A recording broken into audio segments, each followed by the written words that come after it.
Boa noite, a paz do Senhor, minhas irmãs e meu irmão. Vamos orar para começar o nosso estudo. Senhor, nós te agradecemos pelo privilégio que a gente tem de poder estar aqui, estudando a sua palavra.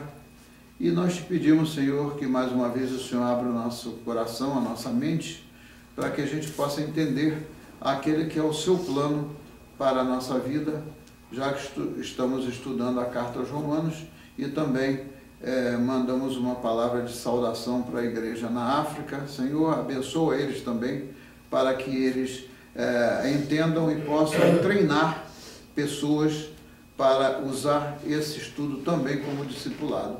Nós te pedimos isso tudo e agradecemos em nome de Jesus. Amém. Amém. Muito bem. Na vez passada, nós fomos no capítulo 8, nós fomos dos versículos 1 ao 17. E hoje nós vamos começar do versículo 18, vamos seguir pelo menos até o versículo 28 do capítulo 8 da carta aos Romanos. Então, como nós já vimos, a carta aos Romanos, ela mostra a nossa caminhada com o Senhor, desde o momento em que a gente não estava em Cristo e prosseguindo durante esse tempo que a gente tem estudado e tem estado na mão de Cristo e com Cristo e caminhando com Cristo. Então, essa parte que nós vamos ver hoje diz respeito à nossa esperança, diz respeito à nossa fé e diz respeito à nossa experiência contando com a ajuda do Espírito Santo de Deus. Quando a gente tem o Espírito Santo de Deus nos guiando, então é um sinal, quando a gente permite que isso aconteça, é um sinal que a obra do Senhor vai se completar na nossa vida, porque essa é a promessa. Jesus Cristo disse que aquele que começou a boa obra, terminará a boa obra na nossa vida. Então, dentro desse propósito, vamos ler primeiramente dos versículos 18 até o 28, devagarinho, para a gente poder ir, ao mesmo tempo que vai lendo, a gente vai analisando esses versículos. Então, o versículo 18 diz assim: porque para mim, disse o apóstolo Paulo, para mim, tenho por certo que as aflições deste tempo presente não são para comparar com a glória que em nós há de ser revelada. Então aqui é uma afirmação que ele faz de caráter pessoal, mas isso que ele faz é baseado nas promessas de Deus para nós na Bíblia. Então quando ele diz assim, porque para mim tenho por certo que as aflições desse tempo presente não são para comparar com a glória que em nós há de ser revelada, isso é muito importante porque tem aqui a promessa de que aquilo que nós vamos receber, né, na glória é muito mais do que se pode imaginar e muito mais do que se pode pensar. Muito bem. Aí ele vai para o versículo 19 e diz o seguinte: porque a ardente expectação da criatura espera a manifestação dos filhos de Deus. Como é que a gente pode traduzir isso aqui de uma forma mais fácil de entender? Primeiro, nós temos expectativas. Eu não sei por que essa tradução aqui usou a palavra expectação, mas a palavra mais conhecida que a gente usa é expectativa. O que é expectativa? O que a gente pode entender como o que ele diz aqui, uma ardente expectativa da criatura? A gente espera, expectativa é alguma coisa que a gente espera, né? Nós temos uma expectativa de alguma coisa. Então, essa expectativa de alguma coisa dentro de nós é ardente, ou seja, a gente realmente busca e deseja que aquilo aconteça, né? E aconteça para o poder de Deus se manifestar na nossa vida como filhos de Deus. O poder de Deus se manifestar na nossa vida, né? Para se cumprir aquilo que está escrito no primeiro versículo. Se está escrito no primeiro versículo que as aflições desse tempo que a gente está vivendo, do tempo presente, não se comparam com a glória que está reservada para nós, Então isso representa dizer que a gente tem uma expectativa. A gente espera algo melhor do que se passa na nossa vida agora. A gente espera algo melhor por causa da promessa de Deus, né? E essa promessa é de que o poder de Deus vai se manifestar na nossa vida, como filhos de Deus. Filhos, e quem são filhos e filhas de Deus? Nós. Os cristãos. Aqueles que creem em Jesus Cristo. Há uma confusão de parte de muita gente que dizem assim, eu também sou filho de Deus. Ora, criatura de Deus, todos são, mas filhos de Deus são aqueles que creem em Jesus Cristo. Então, essa manifestação aqui está prometida para os filhos de Deus e as filhas de Deus, isso é a nossa expectativa, né? Aí vai para o versículo 20 que ele diz... Pastor Paulo. Sim. Deixa eu ver se eu estou Eu certa. esqueci de dizer que vocês podem perguntar. Diga. Eu ainda acho que quando o apóstolo Paulo se refere aqui à ardente expectativa, é como se fosse, em outras palavras, uma certeza como eu posso dizer, a certeza da vinda do Filho de Deus, né? Que ele veio uma vez e vai vir a outra, né? Você vai chegar a essa conclusão quando acabar de ler essa parte que a gente está lendo agora. Mas você já buscou lá qual é a meta. O que ele está querendo ensinar aqui? E é boa essa pergunta para a gente colocar dentro do contexto. Principalmente agora que a gente está no Advento, vem o Natal aí. Jesus Cristo veio... Por que se comemora no Natal? A primeira vinda de Jesus Cristo. Na primeira vinda de Jesus Cristo, ele veio como uma criança, né? Deus que se fez homem, né? E ali Jesus Cristo nasceu, né? Naquela manjedoura, etc, etc, que é a história do Natal, que se verificou. E ele veio com o propósito de realizar a missão dele para nos salvar. Qual era a missão dele para nos salvar? Ele veio a fim de quê? Qual era a missão dele? Ele veio a primeira vez para quê? Para salvar. Para salvar. Para que a gente tenha a vida eterna. Exatamente. Então veja, ele veio um bebezinho ali na manjedoura, é linda a história do Natal, mas as pessoas que se limitam a ver o Natal somente como o Natal em si, e não entendem o propósito para que ele veio a primeira vez, fica faltando alguma coisa na história, né? Então, o que fica faltando? A missão dele foi vir para nos resgatar do pecado. Para isso, ele se entregou em sacrifício naquela cruz, derramou do sangue dele, para que pagasse por o quê? Ele era pecador? Não. Ele estava pagando pelos pecados dele? Para pagar pelos nossos pecados. Essa foi a finalidade para a qual ele veio. Agora acontece o seguinte, ele depois foi crucificado, morto e sepultado, como diz o credo dos apóstolos, mas ele ressuscitou ao terceiro dia para quê? Para vencer a morte. O poder da morte não existe mais, porque se ele ressuscitou, e como está prometido lá em Tessalonicenses e em outras partes da Bíblia, que no dia que o Senhor voltar, aqueles que estão no túmulo, todos vão ressuscitar de alguma maneira, vão receber um outro corpo para então partir para um outro estágio. Depois disso vem o juízo final e depois a vida eterna para os que estão em Cristo, a vida eterna junto com Deus, e para os que não morreram em Cristo, o destino é outro, a gente sabe. Muito bem, então esse foi o propósito da primeira vinda. Mas antes dele ir embora, voltar para lá, né, o que acontece? Ele prometeu que ia voltar para nos buscar. E é isso que nós estamos esperando com grande expectativa, voltando na palavra expectativa e no que você falou. A nossa expectativa é grande porque estamos esperando o dia que ele vai voltar, porque naquele dia vai se completar a obra que ele fez para nós da salvação. Tanto é que no livro de Apocalipse, e o próprio apóstolo Paulo, ele diz que nós estamos esperando, ele diz que nós estamos na perspectiva eterna, nós já estamos salvos. Quando Jesus Cristo olha para nós, ele vê a gente como uma estrada em construção, como a gente já ensinou aqui. Nós estamos formando Não é? O Espírito Santo está formando o caráter cristão em nós, para que no dia que o Senhor volte, a gente seja apresentado para Ele completamente dentro do caráter que a gente está formando, né?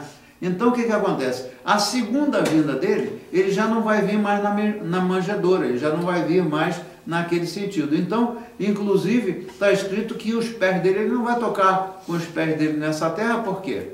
Será que existe uma razão lógica por que ele não vai tocar com os pés dele aqui? Porque esse mundo está contaminado, está sujo pelo pecado, né? Então ele vem nas nuvens, não é isso que está lá em Apocalipse? Ele vem nas nuvens, todos vão vê-lo, inclusive a Mariazinha, o Joãozinho, um dia, né, se eles estiverem por aqui, o que vai acontecer? Não importa se a pessoa estiver na China, se a pessoa estiver nos Estados Unidos ou se estiver no Brasil, todos vão ver a volta do Senhor. Vai né? ser uma visão universal. Né? Então, isso para muita gente é desespero, porque é desespero para as pessoas que não têm aquela expectativa da obra completa em nós. Quem não conhece a Cristo, quem rejeita a graça de Deus, essa pessoa pensa ou tem na mente o seguinte: ó, no dia que eu for lá enterrado, acabou. Não tem muita gente que entende dessa maneira, mas isso não é o que as Escrituras ensinam. As Escrituras ensinam que no dia que ele vier é o dia da glória, o dia que a gente vai subir junto com ele para a gente estar junto com o Senhor lá para o resto da eternidade. Então, quando ele voltar, ele vem com outro propósito diferente do que ele veio na primeira vez. Ele vem com o propósito de resgatar aqueles que estiverem vivos, vão ser levados, né? E aqueles que já estiverem mortos vão ressuscitar para então acontecer o juízo final. E depois vão ressuscitar primeiro. Vão ressuscitar primeiro. Muito boa lembrança. Vão ressuscitar primeiro. Você imagina, para a pessoa que não entende do que está escrito na Bíblia, é um negócio que vão dizer assim: o que você está falando é loucura. Não é loucura, porque a promessa de Deus não é loucura. Mas só de imaginar que não importa quanto tempo a pessoa esteja lá no túmulo, se já está só em forma de ossos ou se está ainda se deteriorando, não importa. Ele vai dar um outro corpo, né, um corpo para que a gente esteja lá, né, para a eternidade. Muita gente também não entende isso. Nós não vamos estar lá em espírito, um espírito lá voando. Não, nós vamos estar num corpo ressuscitado. É por isso que a nossa expectativa é grande. Por quê? Porque nós vamos encontrar os nossos entes queridos que já se foram, né? E então essa coisa aí é a nossa grande expectativa. Se a gente perdeu alguém que a gente ama e a gente está muito triste, a gente pode botar no nosso coração um conforto de que a gente vai lá no céu, a gente vai viver sem choros e sem dor, sem nada disso. É o que está escrito que vai acontecer. Então, aí, essa é a grande expectativa. E você focalizou o assunto da primeira e da segunda vinda, o que cabe, porque está mais adiante aqui dentro desse próprio capítulo 8, está mencionando esse tipo de coisa. Então, aí o versículo 20 diz: porque a criação ficou sujeita à vaidade, não por sua vontade, mas por causa do que a sujeitou. Então, por que a nossa expectativa é grande? Porque a criação como um todo, o que é a criação? É a natureza, é tudo que existe, e nós somos parte da criação. Então, por que a gente está nessa espera, nessa expectativa? Porque a criação ficou sujeita ao quê? A vaidade. A vaidade é a coisa que mais destrói o ser humano. É a pessoa vaidosa, é a pessoa arrogante, é a pessoa que se acha que é o tal, né? E não falta a gente que a gente vê, né, nessa tristeza de uma vida que a pessoa acha. A vaidade é um negócio terrível. Muito bem. Não por sua vontade, mas por causa do que a sujeitou. Então veja, a situação desse mundo aqui, esse é um mundo de trevas. Quem é o príncipe desse mundo? Satanás. É Satanás. Satanás é o príncipe desse mundo. Queira ou não queira. Quando ele foi expulso do céu, né, ele foi lançado aqui com toda a gangue do exército celestial do mal. Os seguidores dele, os anjos do mal que o seguiram, né, ele veio para a terra. Então o que acontece na prática? mas por causa do que a sujeitou. Então, a criação, durante um período, está gemendo, como o próprio Paulo fala, a criação toda está gemendo. Você vê, a natureza é destruída pelo homem, né? Se o homem fosse muito bonzinho, ele não destruía a natureza, que no final das contas está destruindo a si próprio, ao destruir a natureza. Então, o que acontece na prática? A criação, ela foi sujeita ao pecado. Quem é o especialista e o que tenta as pessoas a pecar? É o nosso inimigo, é o inimigo das nossas almas. Essa é uma realidade que existe para toda pessoa, sendo que muitos conhecem essa realidade e o Senhor explica quais são as armas que a gente tem.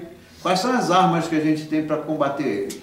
É a palavra de Deus, é a oração. Essas são as armas. Então, como a gente está no caminho que o Senhor nos colocou, a gente não é indefeso. Nós não temos a capacidade de nos defender por nós mesmos, mas nós temos, em nome de Jesus, pela autoridade que existe no nome de Jesus, a gente tem a condição de enfrentar essa luta que existe o tempo todo, que é da carne contra o espírito. Muito bem. Então, aí no 21 diz o seguinte: na esperança de que também a mesma criatura será libertada de quê? Da servidão. Da servidão. Da servidão da corrupção para a liberdade da glória dos filhos de Deus. Então, quando ele fala aqui a servidão da corrupção, não é aquela corrupção que é específica, né, dos corruptos que tem em toda a parte do mundo, tomando dinheiro, roubando o povo, etc. Aqui a corrupção é toda a corrupção do pecado. Toda a corrupção do pecado. O pecado, ele corrompe a nossa vida, ele corrompe a nossa alma, ele corrompe, todos os recantos do nosso ser ficam corrompidos pelo pecado. Então, aquela esperança que a gente tem, né, é o quê? É o que está escrito aqui: na esperança de que também a mesma criatura, ou seja, nós, criaturas ou filhos de Deus, seremos libertados da servidão, da corrupção, para o quê? Para um outro status. Qual vai ser o nosso status? O da liberdade, da glória de quê? Dos filhos de Deus. Então, aqueles que ainda não conhecem a Deus e que o nosso papel é ministrar para eles, é contar o nosso testemunho de fé, o que Deus está fazendo na nossa vida, para que as pessoas saibam e que tenham a mesma expectativa que tem os filhos de Deus. Porque se a pessoa ainda não é um filho ou uma filha de Deus, é ainda uma criatura de Deus, ela é sendo tocada pelo Espírito Santo. E nós, dizendo das boas novas para essa pessoa, as boas novas não precisa de ir na escola de teologia, só a gente conhecer um pouco da palavra e dizer o que Deus está fazendo na nossa vida. E isso daí vai encorajar outras pessoas que estão naquela situação a se levantarem pelo poder do Espírito Santo. E aí o 22 diz o quê? Porque sabemos que toda a criação geme e está juntamente com dores de parto até agora. Você vê, as mulheres entendem meio o que é dor de parto. Eu e o seu João não sabemos. Mas a dor de parto é algo agradável? Não sentimos a falta.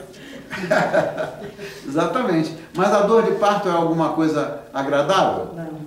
Vocês que já passaram pelo parto, a dor de parto não é nada agradável. É essa imagem que ele coloca, que toda a criação, incluindo a natureza, incluindo os animaizinhos, ouviu, Mariazinha? Os animais também estão sofrendo. Você sabe por que os animaizinhos que são criação de Deus estão sofrendo? Porque fazem maldade com eles. Não é isso mesmo? As pessoas não fazem maldade, muitas pessoas não fazem maldade com os animaizinhos, eles também estão sofrendo. Eles também são parte da criação junto conosco. Então, o sofrimento deles é tão grande que eu vi uma reportagem do urso polar, magro, né, morrendo porque as geleiras estão acabando e ele procurando comida em lata de lixo, o urso polar. Imagina. Por que razão? Porque o homem está destruindo a criação. Inicialmente isso não acontecia, mas hoje eles estão restritos nas áreas que eles ainda podem se esconder e aí saem como nessa situação aí, né? Buscando de comida, porque nem comida eles têm, porque o homem está destruído. E isso é o que o apóstolo Paulo está dizendo aqui. Sabemos que toda a criação está gemendo. geme e está juntamente com dores de parto até agora. O urso polar, aqui tudo sem coisa magro, assim, esquelético. O que o homem está fazendo. O lixo, sabe, ô Maria, que a gente joga na rua, o papelzinho de bala que tem preguiça de segurar na mão, até botar na lixeira, joga ali, a garrafinha que a gente toma um suquinho e joga pela rua. Isso aí é que está fazendo tudo isso, e mais os carros, a poluição, sabe? Se cada um segurasse o seu papelzinho na mão, a sua garrafinha na mão, para jogar no lugar certo, para depois os que recolhem fizessem o trabalho certo, muita coisa não estaria acontecendo. Não, mas o que está acontecendo é exatamente... As tartarugas morrendo porque comem plástico. Pensa que é comida, pensa que é água viva e come plástico. Pois é. Então vamos lá. Aí o 23 diz o seguinte: e não só ela, no caso referindo-se à criação, mas nós mesmos, olha só, nós mesmos que temos as primícias do Espírito, é maiúsculo. Que Espírito ele está falando aqui? Espírito Santo. Está falando do Espírito Santo, né? Mas nós que temos as primícias do Espírito Santo, também gememos em nós mesmos, esperando o quê? A adoção. A adoção, a saber, a redenção do nosso corpo. A redenção do nosso corpo. Acabamos de falar disso ainda há pouquinho, né? Nós vamos receber um corpo redimido, um corpo glorificado, um corpo glorificado. Por quê? Esse corpo, aliás, uma imagem também interessante que o apóstolo Paulo ensina é o seguinte: esse corpo é uma tenda do nosso espírito. Por quê? O espírito é o sopro de vida que o Senhor dá quando a criança nasce, né? Quando a Mariazinha nasceu, a primeira coisa que ela fez foi chorou lá quando saiu da barriguinha da mãe, né? Mas ela respirou, ela recebeu o sopro de vida de Deus. Você já imaginou que coisa linda? Então o que aconteceu? Mas aqui quando ele fala que recebemos as primícias do Espírito e gememos esperando a adoção, a saber, a redenção do nosso corpo. Esse corpo, como é a tenda do Espírito, nós somos seres espirituais. Nós não somos máquina. O que mais me revolta é o homem querer fazer o homem ser máquina. Aperta um botão para... O homem não é máquina, o homem não é robô. E eles estão inventando os robôs aí para substituir o homem. Você já imaginou que coisa triste? Você vai fazer uma determinada... Tem operações que você faz no hospital que o doutor, o médico cirurgião, já foi substituído por um robô. Aí acontece o que aconteceu com o meu amigo, aquele que lá de Nova York. O que acontece? O robô foi meter lá aquele negócio no corpo dele para fazer a operação. Sabe o que aconteceu? Eu não sabia, fiquei sabendo quando ele me falou. Ele disse que aquilo ali injeta um gás, não é um ar puro, é um gás para poder inflar a área em que vai ser feita a cirurgia. Aí o que acontece? No caso dele, ele teve uma bruta parada cardíaca, porque é raro, mas tem muita gente que reage àquele gás, e aquele gás, no caso do meu amigo, quase que ele morreu. Ficaram lá para ressuscitar de novo, porque ele já tinha tido uma grande parada cardíaca. Você já imaginou? O homem quer substituir o homem por robô. No outro dia eu entrei no McDonald's e aí fui lá para pedir um café, né? Naquele dia eu fui no McDonald's. A mulher falou para mim assim: olha, senhor, aqui ó, vem aqui nessa maquininha e ordena aqui o que o senhor quer. Aí eu falei para ela assim, devagar, ela é empregada do McDonald's, né? Falei para ela assim, bem baixo, eu sou contra isso. Aí ela falou: eu também sou. Ela é empregada. Aí eu falei: a senhora sabe por que eu sou contra? Porque eles estão botando isso para substituir o homem. É uma tristeza, mas estão querendo que o homem vire robô, né? Isso é o cúmulo da arrogância do homem, não é isso? Então, eu parei aonde? Parei no 28, né? 24. Não, 24. Porque muito bem. Em esperança. Porque em esperança somos salvos, não é isso? Em esperança somos salvos. Ora, a esperança que se vê, aqui ele vai caminhar da diferença de esperança para fé. Esperança é algo que a gente vê a possibilidade, mas a fé é algo que a gente crê, não porque a gente vê com os nossos olhos a possibilidade, mas porque é a promessa de Deus, né? Então ele diz aqui, porque em esperança somos salvos. Ora, a esperança que se vê não é esperança, porque o que alguém vê, como o esperará? Ele está falando da esperança aqui, mas ele está querendo ir mais adiante. Ele está querendo ir para o assunto da fé. Nós somos salvos pela fé. Nós não temos esperança que nós vamos ser salvos. Nós temos certeza que nós vamos ser salvos porque nós entregamos a nossa vida para Jesus Cristo. Então, ele diz, o que alguém vê, né? Ora, a esperança que se vê não é esperança, porque o que alguém vê, como o esperará? O que alguém vê já veio. Exato. Não tem que esperar, né?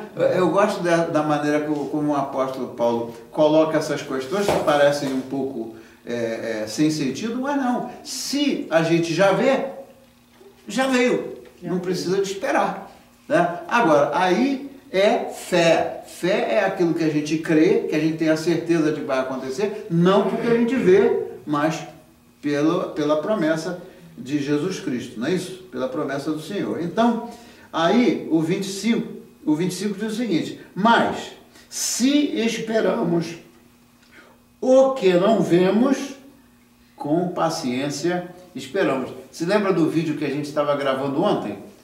Sobre o assunto de paciência.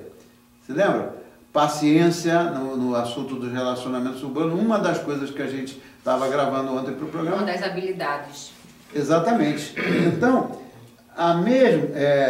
se esperamos o que não vemos, com paciência o esperamos. A coisa mais difícil que existe é a gente esperar, né? A gente quer tomar a iniciativa de resolver do nosso jeito, né?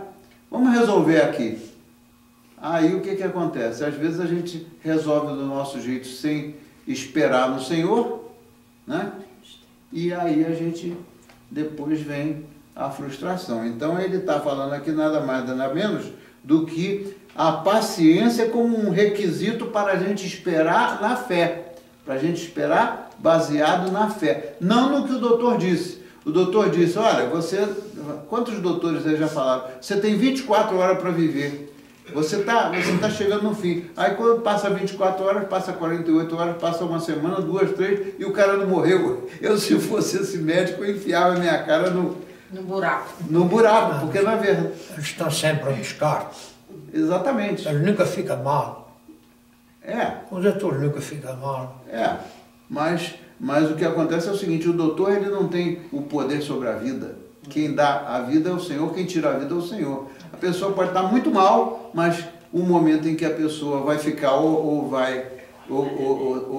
se vai com o Senhor, não é a competência nem a autoridade do médico, isso é um problema de Deus. Então, quando a gente fica muito sugestionado pelo que o médico diz, alguma coisa está errada, porque a gente não está confiando que o Senhor pode e vai fazer aquilo que ele promete, não é isso mesmo?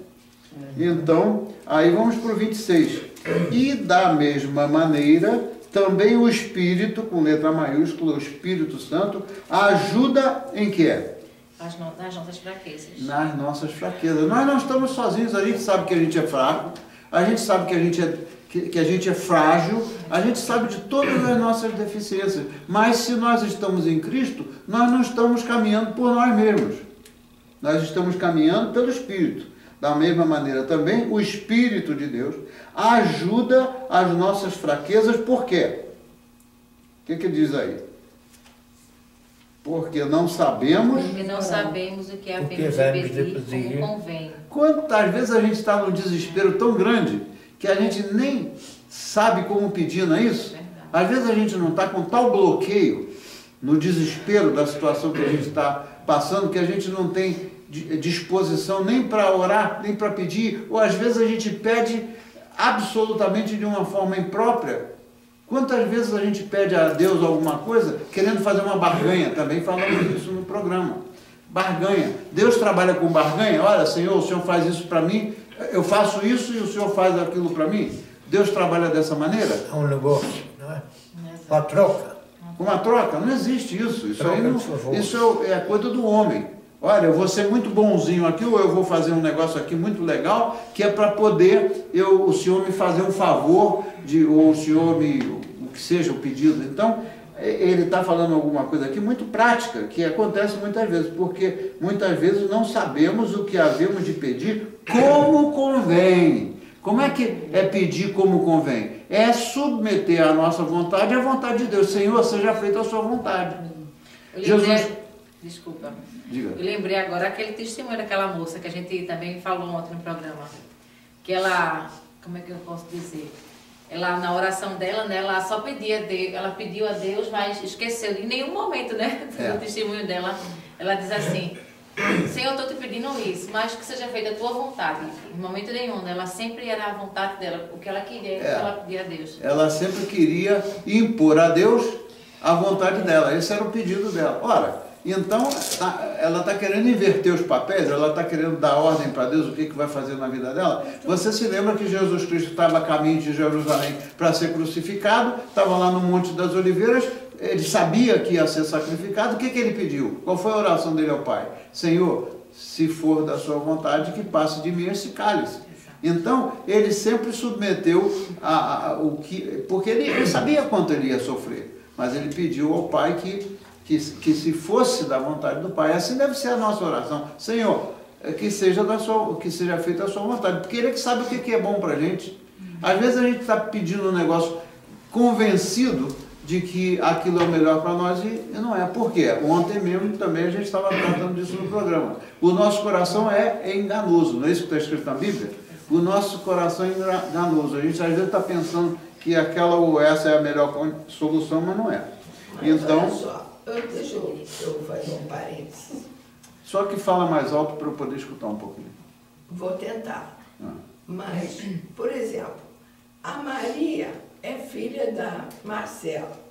Aí ela vai chegar e vai dizer assim: mamãe, eu queria aquele vestido, se for da sua vontade. Ela não vai falar isso.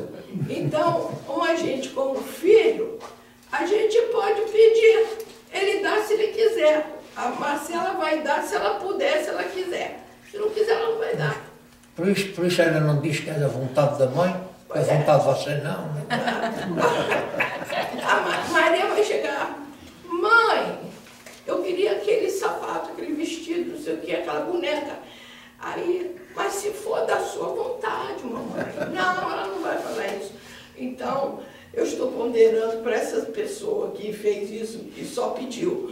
Porque essa pessoa deve ser filha, então pediu como filha. Sim. Mas isso é natural do ser humano, né? Pedir, mas nunca submeter à vontade do Senhor. Muito bem. Não, ele é o Todo-Poderoso, ele dá se quiser. Se não quiser, não vai dar. Então, porque não sabemos o que pedir, o que havemos de pedir como convém, mas o mesmo Espírito, o que ele faz? A gente não está caminhando sozinho. O que ele faz? Ele intercede por nós com gemidos inexprimíveis. Até quando a gente não tem nem capacidade de orar, que a gente está tão fraco, tão debilitado, que ele intercede por nós com gemidos inexprimíveis. E aí o 27 diz assim: e aquele que examina os corações sabe qual é a intenção do Espírito, e é ele que, segundo Deus, intercede pelos santos, que intercede por nós. Então o que acontece? Ele examina os nossos corações. Às vezes a gente não precisa nem de abrir a boca. Ele sabe, ele lê o nosso pensamento. É o único que tem o poder de ler o nosso pensamento. Não é isso mesmo? E aí, o 28 diz o seguinte: e sabemos o quê? Que todas as coisas contribuem juntamente para o bem daquele que ama a Deus. E sabemos que todas as coisas boas ou as coisas aparentemente ruins, às vezes a coisa aparenta ser ruim para a gente. Mas, olha só, sabemos que todas as coisas contribuem para quê? Contribuem juntamente para o bem de quem? Daqueles que odeiam a Deus? Daqueles que amam a Deus. Daqueles que são chamados por seu Decreto. Né? Talvez a gente possa chegar ao 29. Porque os que dantes conheceu, ele nos conheceu desde, né? Os que dantes conheceu também os predestinou para ser conformes à imagem de seu Filho. Ele não nos predestinou para ser de acordo com a imagem de Satanás, ele nos predestinou para sermos conformes à imagem de quem? Do seu Filho. A fim de quê? A fim de que ele seja o primogênito entre muitos irmãos. O primogênito entre muitos irmãos.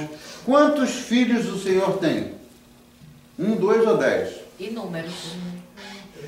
Um montão, né? Não se sabe qual o número. Não se sabe qual o número. E Jesus é o primogênito, é o mais velho, é o primeiro filho do Pai, e nós somos irmãos dele. Além do mais, os que estão em Cristo, os que são filhos de Deus, o Deus é o Pai, o Filho é o primogênito. Todos os demais que estão em Cristo, eles são filhos ou filhas do Pai. Então, ele nos predestinou, não é para ir para a morte eterna, ele nos predestinou para sermos de acordo com a imagem do Filho dele. Por isso é que o Espírito Santo é que vai fazendo dia a dia o trabalho na nossa vida, para aquela expectativa que ele falou no início, para que a nossa expectativa seja alta e não seja baixa. Nós temos muitas promessas que nos permitem a gente esperar aquilo que foi prometido e não o que as circunstâncias mostram. Porque se a gente fosse se basear nas circunstâncias que rodeiam a gente vai ficar sempre negativista, vai ficar sempre pessimista. Mas não é com base nisso que a gente deve viver. A gente deve viver com base nas promessas de Deus. Amém? Amém. Só deixa eu falar só uma coisa bem rapidinho. Sim. Hoje eu estou falante, né? Eu estou lendo um livro que chama Uma Vida com Propósito. E no dia de hoje ele fala exatamente sobre isso. Que o propósito de Deus em nossas vidas, um deles, né? No caso, nessa parte que eu estou, já é o segundo propósito. Que é nós sermos família. E que, inclusive, ele cita os 10 mandamentos. Nos 10 mandamentos, os 4 primeiros é o relacionamento nosso com Deus. E os últimos 6, o nosso com as pessoas, que é a família em Cristo. E como isso é difícil. E como o Deus, ele preza isso. O nosso relacionamento, né? Que é o amor. A gente tem o amor com o nosso irmão. O irmão, no caso assim, o irmão, peraí Maria, o irmão em Cristo que ele fala, né? O crente mesmo. E uma parte assim bem, que ele é bem específico em relação ao temperamento da pessoa. Que é muito fácil eu amar a minha mãe, não é? É muito fácil eu amar a minha filha. Mas aquele irmão que a gente tem uma visão dele, que ele é egoísta, que ele tem seus defeitos, que ele é arrogante, que ele é chato muitas vezes. Então é esse amor que ele quer construir na gente, que é muito difícil. Amar quem é bom, mas amar quem é aquele que fala de você, que lhe critica.